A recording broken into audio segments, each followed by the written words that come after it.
PSBB mulai digalakkan lagi ya, dan mulai mungkin dari Jakarta, tapi saya rasa nanti akan meluas ke daerah-daerah yang lain, karena memang ada daerah-daerah yang kemudian terjadi lonjakan kasus ya, meskipun belum sebanyak di Jakarta.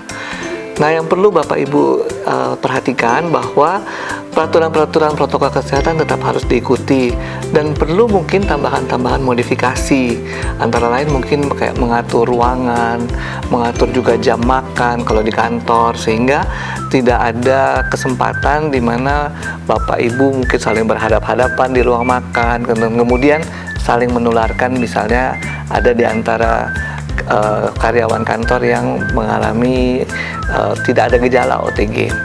Itu satu yang mungkin kita harus perhatikan. Yang kedua, kita juga melihat fenomena bahwa orang takut ya ke dokter, udah mulai takut ke pelayanan kesehatan. Nah, ini yang sebenarnya Bapak Ibu mungkin perlu attach dengan FKTP. Kalau Bapak Ibu punya BPJS, pasti ada fasilitas kesehatan tingkat pertama. Nah, di sanalah tempat Bapak Ibu mulai bertanya-tanya, kalau saya punya gejala ini seperti apa, punya gejala ini seperti apa, ya. Sehingga kita tidak perlu khawatir hanya dengan membaca-baca berita di HP yang kadang-kadang kita tidak tahu kebenarannya. Lebih baik tanya ke dokter keluarga atau FKTP, sehingga kalaupun ternyata ini kemungkinan COVID, ya, dan Bapak Ibu harus isolasi mandiri, tentu FKTP-nya bisa membantu bagaimana supaya Bapak Ibu bisa melakukan isolasi mandiri dengan tepat, ya, dan tidak terkena stigma.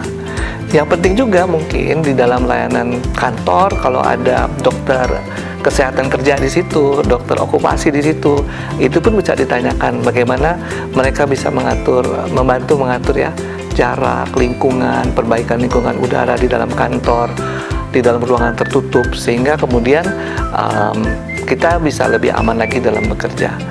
Tanpa dukungan-dukungan seperti itu, PSBB akan berjalan seperti yang sebelumnya, dan kita melihat hasilnya tetap naik terus kan, sehingga emang perlu ada touch yang lain lagi ya, yang lebih medis barangkali, yang bisa membantu Bapak Ibu untuk melakukan peraturan, melakukan tindakan-tindakan dengan lebih tepat lagi.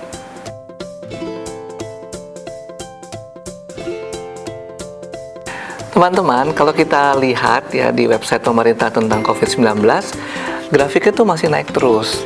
Kemudian apalagi yang kita bisa lihat, suspeknya ada 100.000, sementara yang dilaporkan, dilakukan screening hanya 30 ribuan kasus, penambahan kasusnya sekitar 3.000, 4.000 setiap harinya.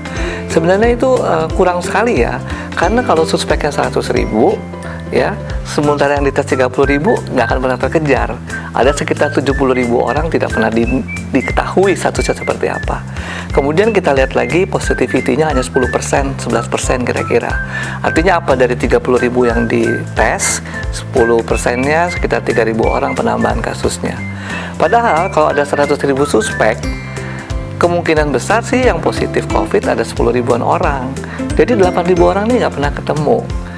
Nah, kebetulan saya juga melayani secara online ya, dan saya bisa mengetahui bahwa ada orang-orang juga yang khawatir, tidak mau dites ya, takut kalau dibilang ada keluhan saluran pernapasan, batuk, pilek segala macam, ketika disuruh tes, mendingan nggak aja.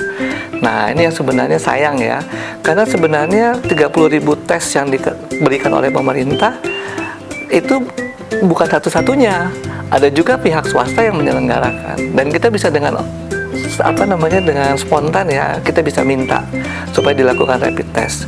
Hanya memang yang membuat kita tidak mau tes itu khawatir ya, sehingga sebenarnya sekali lagi Bapak Ibu, teman-teman semua, saudara-saudara perlu punya attachment dengan dokter keluarganya atau dengan FKTP-nya, sehingga nanti kalau ternyata memang kita mau melakukan rapid test atau kita melakukan rapid test mandiri, kemudian nanti ada hasilnya, nah si dokter ini yang bisa kemudian membantu meng-guide kita apa yang harus kita lakukan. Kalau kita perlu isolasi mandiri juga itu yang bisa kita lakukan.